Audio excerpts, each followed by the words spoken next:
prosigamos sobre la plática y pues ya entremos más en materia de las dos culturas más importantes que se extendieron sobre el estado de Chiapas, los oques y los mayas.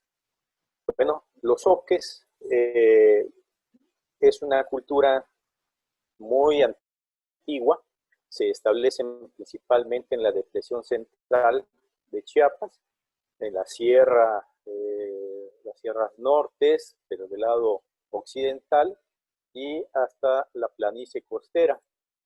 Se calcula una edad para la lengua mijezoque de 1800 años antes de Cristo. Subsecuentemente ha ido evolucionando hasta lo que ahora conocemos como el idioma zoque. Bien, pero en el clásico temprano, después de un interesantísimo desarrollo durante el preclásico, tienen su mayor extensión, desarrollo arquitectónico y culturalmente, como sucede en la mayor parte de las culturas mesoamericanas, en el periodo clásico. Este periodo lleno de avances tecnológicos en cuanto a los calendarios, a la cuenta de los tiempos, al desarrollo cada vez más complejo de las religiones. Entonces, Chiapa de Corzo, igual en este marco mesoamericano, también aportó lo propio. Entonces, en este periodo, en el clásico temprano, 250 hasta el 500, 550, Chiapa de Corzo y otras ciudades ubicadas en el río Grijalva medio siguen creciendo para esta época y su colapso se da entre el 500 y 600 de nuestra era.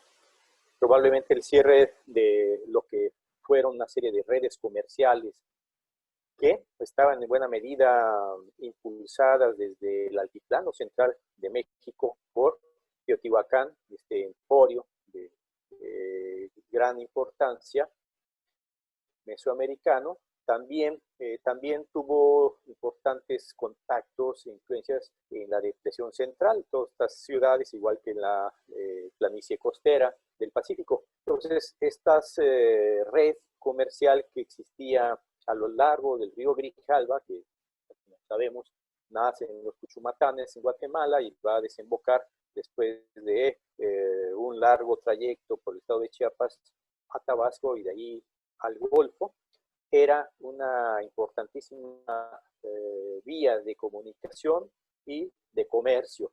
Entonces, muchas de las ciudades importantes de ese periodo también se construyeron a lo largo de este importante río. Entonces, hacia el año 500-600 hay un declive por esta pérdida del control comercial en el río Grijalva y que permite que otra región también de ocupación zoque, como es el occidente de Chiapas, surgieran con más intensidad diversas ciudades. Después de este año 500 de nuestra era, el área de Malpaso es el que obtiene su mayor crecimiento, tanto en tamaño de poblaciones, de construcciones, mientras que Chiapa de Corzo y Ocoso Cuautla tienden a ser abandonadas. Es el momento en que también las migraciones de gente chiapaneca, que viene en una migración desde Centroamérica, que empiezan a ocupar la zona que tradicionalmente hasta el día de hoy ocupan.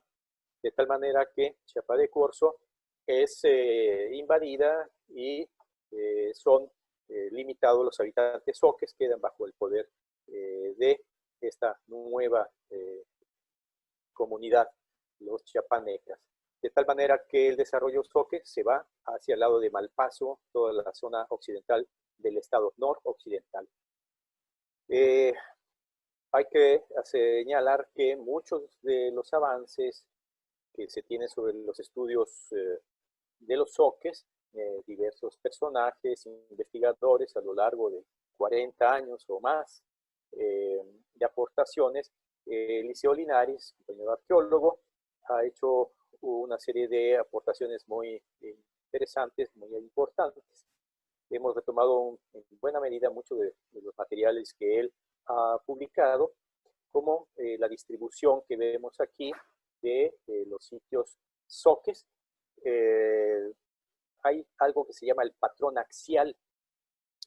Hay que recordar que la venta en la zona nuclear Olmeca, en Tabasco, el sur de Veracruz, ellos generaron un desarrollo arquitectónico a lo largo de una extensión prolongada de una plataforma muy amplia con eje norte-sur, en donde se colocaban los principales edificios. En ese sentido, el desarrollo de la arquitectura zoque hereda, ¿no?, o retoma esta influencia olmeca y la transmite al desarrollo urbano de sus principales ciudades, como podemos ver aquí en los tres planos que se presentan, como el sitio de la Libertad, de Chepa de Corzo y de Mirador, que podemos observar más o menos este fenómeno de un eje, es un eje, por eso de lo de axial. Y en el gráfico, en el mapa, podemos observar en los circulitos rojos con un puntito todos los sitios que presentan en el área zoque este patrón axial. Entonces es una característica de los sitios zoques desde el preclásico y que se trascienden hasta el periodo clásico. Bien, ¿qué hay sobre la arquitectura zoque? Tiene sus particularidades. Ellos generalmente empleaban o construían largas plataformas, basamentos piramidales, escalonados, con cuerpos escalonados, que tenían una escalinata central, tenían alfardas que los limitaban y junto a las alfardas en las partes exteriores había un pequeño revestimiento que se le ha dado el nombre de pseudo alfarda. Y estas plataformas estaban coronadas por templos de material perecedero, principalmente pues debió haber sido postes de madera para hacer todo un techo de guano u otros materiales dependiendo la localidad, ¿no? En el Grijalba medio y occidente de la depresión central tenemos a Chepa de Corzo y Ocosocuautla, así como un mirador, como parte de los principales sitios. Otros que tienen denominaciones muy sencillas como MP18, San Juan y San Isidro. Las escalinatas con alfardas angostas en la fachada también se utilizaron. También hay ejemplos de escalinatas sin alfardas o escalinatas remetidas y otros elementos como son las molduras en las fachadas de los basamentos y plataformas que se ven en sitios importantes como Ocosocuautla y Mirador. Aquí vemos en el gráfico un dibujo de una de las estructuras de Chepa de Corzo, en donde podemos observar estos elementos arquitectónicos, las alfardas, las pseudoalfardas, las molduras a las que nos hemos referido, y en el mapa observamos en un asurado de color rojo todos los sitios donde tenemos este tipo de arquitectura. Bien, también podemos hablar un poquito más de las molduras. En el gráfico, que está en el lado izquierdo de su pantalla, podemos ver las características que pueden ser de caras rectas en la base. Aquí con el cursor lo voy a señalar, es recto, y lo que llamamos de delantal, o que es un muro en talud de gran tamaño. Bueno, los arqueólogos, como muchas otras personas que bautizan los tipos de cerámicas o las arquitecturas, pues alguien le dio forma de un delantal viéndolo de frente, como se puede observar en la fotografía de la parte superior derecha, que este es el muro en delantal, ¿no?, la parte superior del edificio 1 de Chepa de Corzo. Bueno, esa es una fotografía más o menos reciente, después de los sismos del 2017, que ya la arqueóloga Moscoso había comentado que se dañaron bastante y que están en proceso de restauración por el arqueólogo Eliseo Linares. Hay una parte que falta por terminar, pero en estas épocas de COVID pues todo se vuelve muy crítico y algunas parte de los recursos están por salir, ¿no? Se están dilatando bastante para concluir esos trabajos y que recupere su importancia la parte central de Chiapa de Corzo, que está restaurada. Bueno, podemos hablar también de otros elementos arquitectónicos, que son las plantas arquitectónicas de los templos, que se desarrollan entre el año 1000 antes de Cristo, o antes de nuestra era, hasta el año 500. Tenemos tres tipos de elementos, que igualmente podemos ver en la gráfica del lado izquierdo. Puede ser una muy sencilla, rectangular, de una sola habitación, con una amplia entrada en su pórtico, que se genera desde la época más antigua, años 100 antes de nuestra era.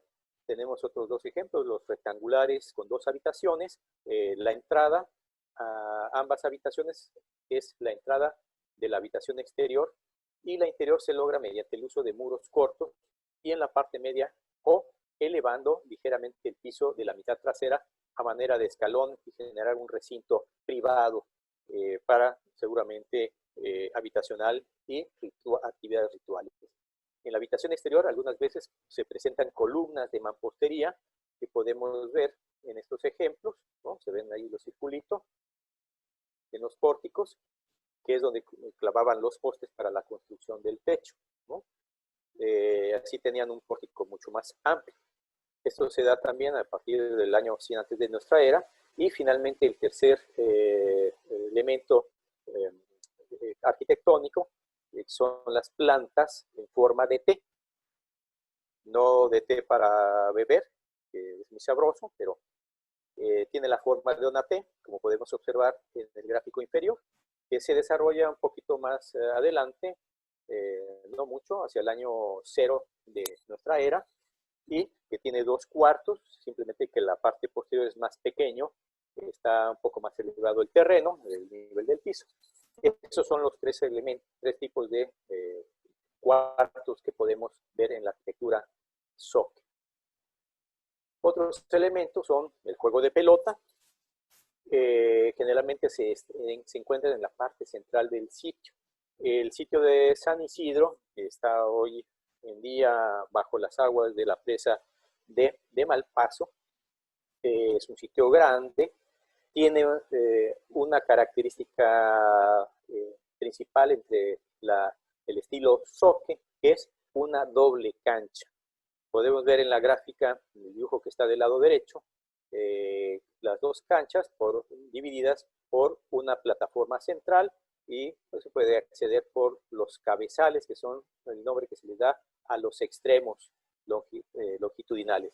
Pero es una doble cancha, entonces pues el desarrollo ritual que esto involucra al tener dos canchas es el estar generando dos juegos a la vez en un momento dado.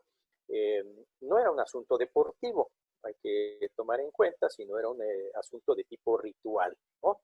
Entonces, toda esta ritualidad también pues, se puede observar a través de este tipo de elementos, ¿no? En algunas ocasiones usaban piedra para revestir plataformas. Los montículos son de tierra bien compactada y revestidas también con aplanados de barro. Hay otro tipo de cancha, que es una cancha que estaba hundida, se hacía una excavación, se revestía a veces con piedra, o si no, se repellaba con una pasta de barro, ¿no? Y se generaba también la cancha de juego de pelota, como en el sitio del Achiote y Reforma. Aquí vemos en la parte de abajo el sitio de López Mateos, que está a la vera de la carretera que une Malpaso hacia Tabasco, ¿no? Y aquí tenemos el juego de pelota enmarcado en rojo, también doble, una cancha aquí, otra cancha acá. Y también otros elementos asociados como la estela que vemos del lado derecho inferior, que procede de López Mateos. Otros elementos típicos, no nada más de los zoques, sino en general de todas las culturas mesoamericanas, que son los baños de vapor, el temazcal. En este caso, zoque, se sitúan por lo general cerca de la cancha de juego de pelota, muchas ocasiones también en el lado oeste de la cancha de pelota.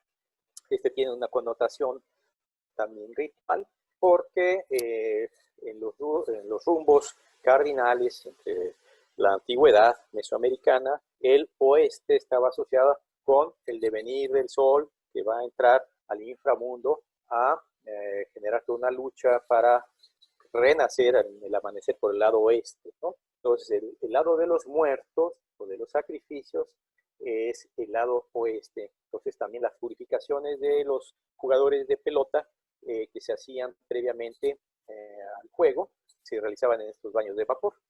También hay baños de vapor de tipo subterráneo, o sea, excavados en el terreno, como podemos ver en estos ejemplos. Del lado derecho, el sitio de San Antonio. Aquí vemos algunas imágenes de las excavaciones que generó la Fundación Nuevo Mundo, con Pierre Grinier en el 69. ¿No? Aquí vemos sentado uno de los trabajadores en las bancas del área, que es el área donde se sentaba la gente a purificarse. Tiene dos etapas constructivas, como se ve aquí en este corte. Una más antigua, después fue reestructurado, se hizo una más arriba, un poquito más corta, pero cabían fácilmente 30 personas sentadas en el interior.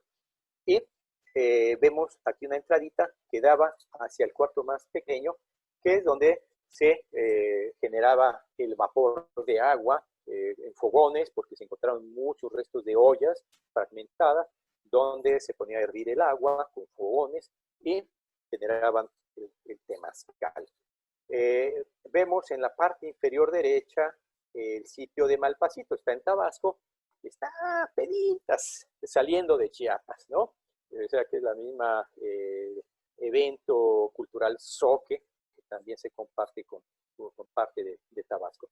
Y es el lugar que conserva mejor muchos de sus elementos arquitectónicos, en este caso es el baño de vapor. Vemos aquí los dos recintos, el lugar donde se genera se hierve el agua y el lugar donde se aposenta la gente para disfrutar ritualmente ese baño de vapor.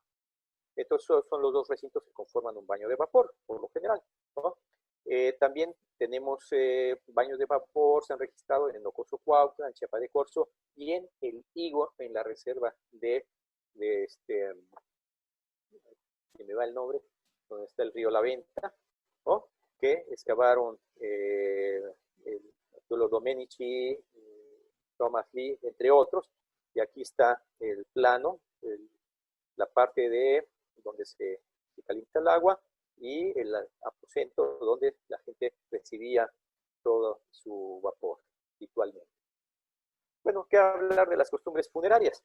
Bueno, se han encontrado tumbas rectangulares en cista. Recordar que la cista es un término que se utiliza en la arqueología para identificar una serie de un espacio que está delimitado por piedras colocadas verticalmente que generan una pared, el fondo también por lajas o piedras, y que son tapadas a su vez por otra serie de lajas, generando una especie de ataúd de piedra. En este caso, eso era lo más común, aunque también tenían entierros directos en el terreno, ¿no? Pero las élites generalmente empleaban el entierro en cista. Aquí vemos dos ejemplos. Del lado derecho son excavaciones realizadas en un rescate que realizó el arqueólogo Eliseo Linares en un sitio que se llama El Arroyón, un momento en que el nivel de la presa de Malpaso bajó bastante, dejando al descubierto pues parte de los vestigios de otra serie de sitios que ya no se pudieron excavar, no se pudieron rescatar en la época que se construyó la presa, porque esto pues a través de una arqueología submarina o en las épocas de estío, en que hay poca lluvia y los niveles de las presas bajan, pueden quedar al descubierto las partes más elevadas y que también estaban ocupados por asentamientos pequeños, zoques. Entonces aquí vemos esos ejemplos. Vemos lo que quedó del arrastre, porque como sea, aunque esté bajo el agua, hay una serie de corrientes, ¿no? Y pues eso lo ha ido erosionando, dejando nada más la parte inferior de una cista en la fotografía superior, y en la inferior pues está un poquito más conservada, se ve parte de las paredes todavía. Generalmente los entierros eran acompañados de ofrendas. Tenían ajuares compuestos por cerámicas diversas, de pastas finas provenientes de la costa de Tabasco, materiales de alabastro que procedían de la región de Tecali y Puebla, ¿no? Cuentas de jadeitas, conchas marinas del Pacífico, del Golfo, del Caribe, y otra serie de utensilios que son domésticos, pero que tenían que ver con las características de la persona enterrada, ¿no? Metates y manos de metates, ¿no? ¿Qué hablar sobre la cerámica Zoque? Pues más o menos podemos hablar de dos tipos principales, ¿no? Que ocupan diferente temporalidad. En el clásico temprano está el llamado venta ahumado, que ya algo se comentó por la arqueóloga Moscoso hace unos momentos, y este tipo de cerámico, su característica, como podemos observar en estas fotografías, es bicolor. La parte inferior es oscura, está más quemada, y la parte superior es más clara, tiende a incluso a ser blanca, ¿no? Esto se hace en el horno, protegiendo la parte que no se quiere que se cosa demasiado, la superficie, con algún tipo de cera. Entonces queda como un efecto al negativo. Este llamado venta ahumada con borde blanco, en algunos casos tienen molduras basales y decoraciones incisas en el cuerpo, achurados, tienen triángulos o achurados en un sentido u otro, ondas y grecas también se encuentran aquí. Esto es vigente hasta el año 500. Este procede desde el preclásico tardío, ¿no? Tiene un largo desarrollo y tiene diferencias muy sutiles a lo largo del tiempo, y desaparece hacia el año 500, que coincide más o menos con el abandono de Chiapas de Corzo y estos otros sitios de la depresión central, o Cozocuautla y Mirador. También en este periodo del clásico temprano y medio, ¿no? 250 hasta el 500, 550, se aprovechó el tipo de cerámica de venta ahumado para elaborar imitaciones de cerámica teotihuacana, que ella también se comentaba y se presentó estas mismas ilustraciones. Son materiales, son vasos o cajetes típicos de la cultura teotihuacana. Lo único que se diferencia es el tipo de pasta. Por otra manera, pues son exactamente igual. Decoraciones, formas, los trípodes planos en algunos casos o cónicos en otros, ¿no? Lo cual habla de esta fuerte influencia teotihuacana que hubo durante todo el periodo del clásico temprano, ¿no? Y un tercer momento, ya en el periodo clásico medio y tardío, es la aparición de la cerámica, también mencionada, Zuliapa blanco, o que también su equivalente es el Ixtapa con engobe blanco, ¿no? Que se está en esta región de Zoque, ¿no? Del estado de Chiapas. Esta cerámica sustituye a la venta ahumada.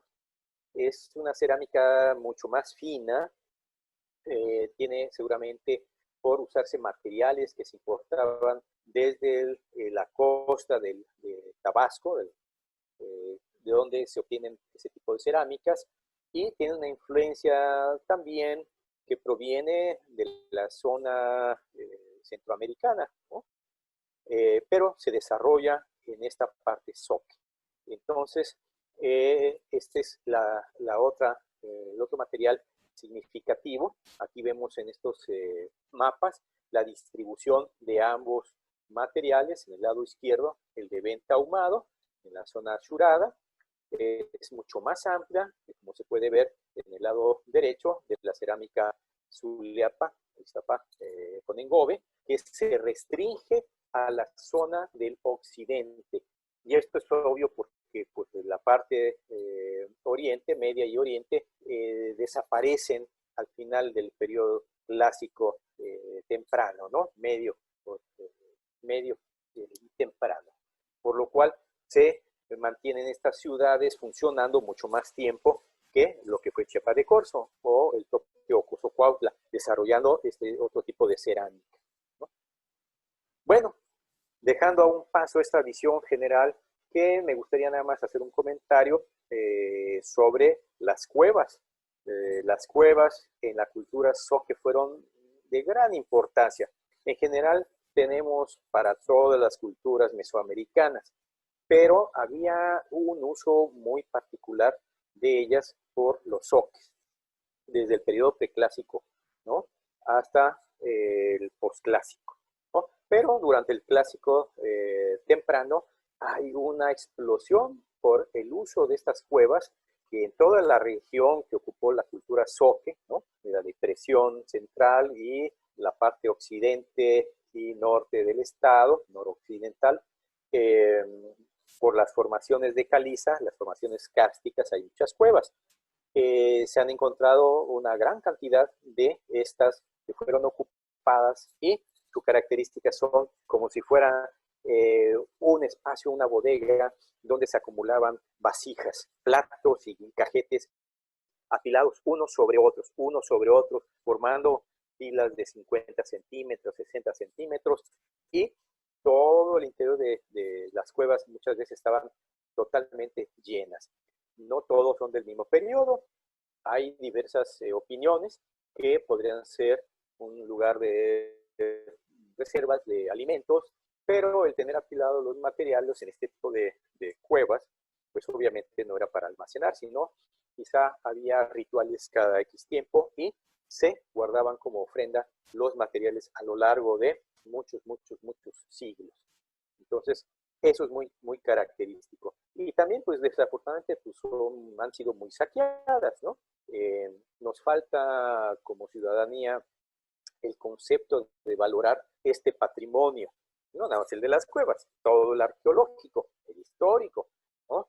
Y, pero principalmente el arqueológico, donde todavía no concibimos que tienen información sobre nuestra historia y que al destruirlos o remover los objetos del lugar donde aparecen, pues se pierde mucha información, lo que llamamos el contexto, en dónde estaba esa vasija, estaba en una cueva, pero en qué parte, qué tenía dentro, junto con qué estaban, pues junto a una tumba, junto a un fogón, hay restos químicos que se pueden determinar y que nos dan actividades que se llevan a cabo al interior, y eso se pierde.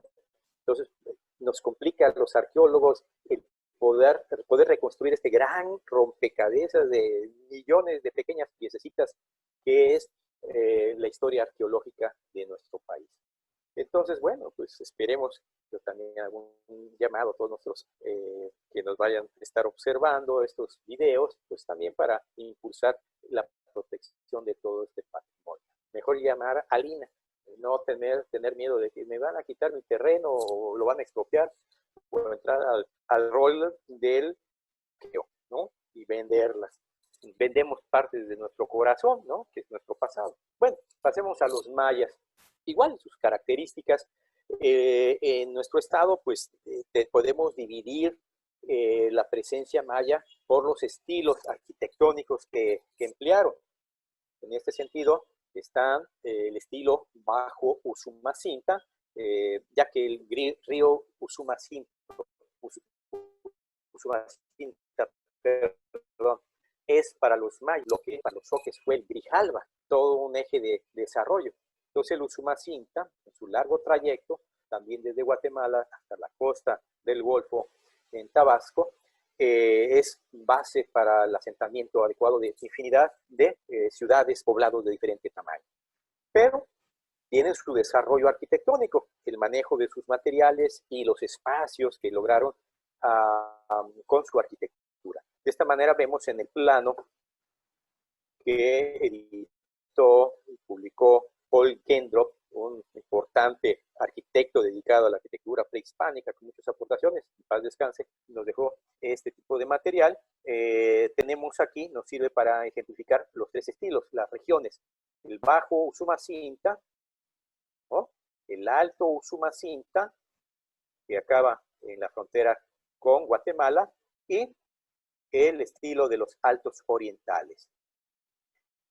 El estilo bajo bajo Usumacinta, pues ahí tenemos la parte ya final del recorrido del Usumacinta, y no es nada más lo que está junto al río, sino también a los lados y extensiones muy amplias, en este caso ya de la depresión, de la planicie costera del Golfo, pues tenemos todo el espacio entre el Usumacinta y el Grijalva. Y en esta parte maya, pues tenemos cosas tan importantes como los sitios de Palenque y Comalcalco, y otros menores, como el caso de Chupá, más o menos cercano a Palenque, ¿no? Y que la característica que se tiene es que sus construcciones, los arquitectos palencanos lograron el máximo desarrollo de la arquitectura, generando espacios muy grandes al interior, abovedados, y con grandes alturas, en algunos casos, como vemos ahí en la fotografía arriba a la izquierda, del grupo de las cruces, el Templo de la Cruz Foliada y del Sol, son elevaciones al interior de 5 metros, 6 metros, son grandes, y esto se logró reduciendo y manejando materiales de una manera más eficiente, muy más angostos, no tan angostos como las de nuestras casas, tienen 90 centímetros en promedio, ¿no? O 1 metro, pero que comparados con lo que observemos en Tikal, esta otra urbe de gran tamaño, la de mayor tamaño en el mundo maya del periodo clásico, con muros de 3 metros hasta 4 de grosor, los monumentos más importantes, pues es generar una arquitectura ligera, ¿no? Tenemos esta arquitectura que son templos o recintos de uso múltiples, ritual o habitacional, administrativo, elevados sobre pirámides, basamentos piramidales, y estos templos, edificios en la parte superior, tienen dos, por lo general, tienen una o dos crujías o pasillos interiores, uno al exterior, uno interior. Y el interior, a su vez, está dividido en 3 cuartos. El central generalmente se empleaba para colocar un pequeño altar reproduciendo un templo en miniatura. Y en el interior, en el fondo del mismo, tenemos, en el caso de Palenque, pues tableros bellamente labrados que nos dan mucha información sobre los gobernantes del mismo lugar en diferentes eventos rituales. Y la parte superior del templo tiene lo que se llama una crestería. El templo del Sol en Palenque es el que lo conserva mucho mejor, ¿no? Y en caso de Yaxchilán, ya en el estilo Usumacinta, Alto Usumacinta, es el que tienen también restos muy notorios de las cresterías, era para darles una mayor intención de elevación, ¿no? Ir hacia los cielos. ¿Se acuerdan que la cosmogonía mesoamericana, en la maya, tenemos 3 niveles: el inframundo, el mundo terreno y el mundo celeste? Entonces, esta elevación, entrando a los templos, que era la entrada, la cueva, para entrar al subterráneo, a los mundos del inframundo, y la parte superior era elevarse a los niveles celestes. Entonces, del estilo Usumacinta, del Alto Usumacinta, es muy similar, pero son edificios de menor espacios interiores, aunque no menos magníficos que los de Palenque, como el edificio 33 de Yaxchilán, que vemos aquí en esta foto, ¿no?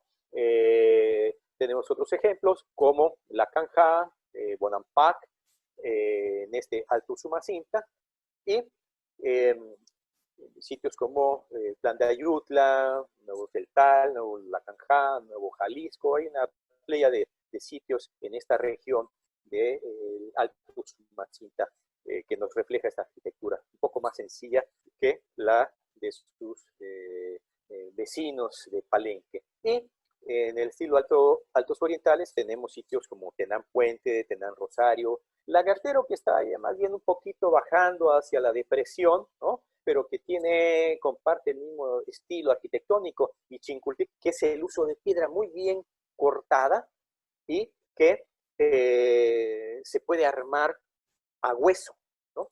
Prácticamente sin necesidad de utilizar alguna argamasa. Eventualmente sí, algunos edificios llegan a tener un pequeño aplanado de estuco, a diferencia de los del Usumacinta, tanto el bajo como el alto, que eran piedras burdamente cariadas, talladas, que eran irregulares y lo cubrían con una gran capa de aplanado de estuco y luego lo podían pintar de colores que desearan los arquitectos, ¿no?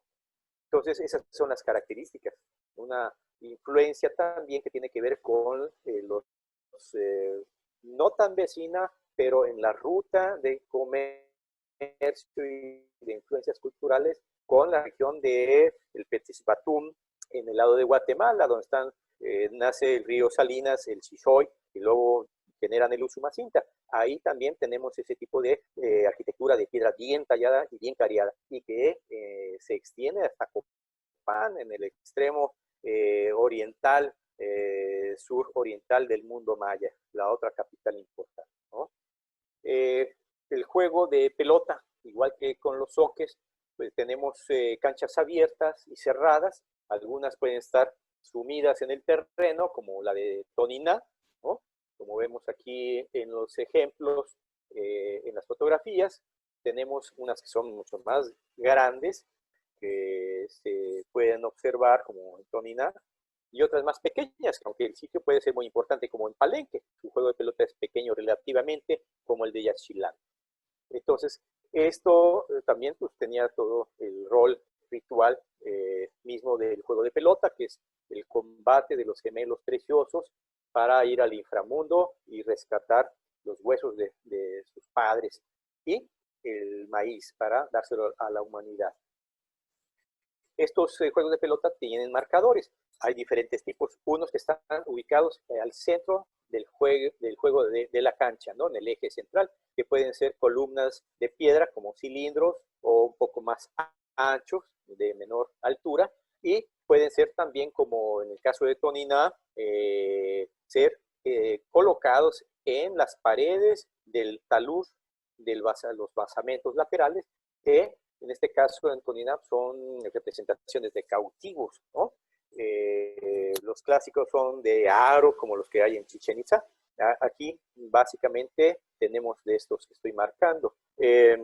Vemos aquí en esta gráfica, en la parte inferior derecha, varios estilos de juegos de pelota de la región de Palenque, ¿no? Y hay otros materiales que no están asociados directamente con el juego de pelota, pero que están relacionados con él, como este tipo de escultura de Yaxchilán, que adornan un edificio muy importante, el 33, donde el gobernante está jugando el juego de pelota con que en el interior tiene el glifo de un cautivo.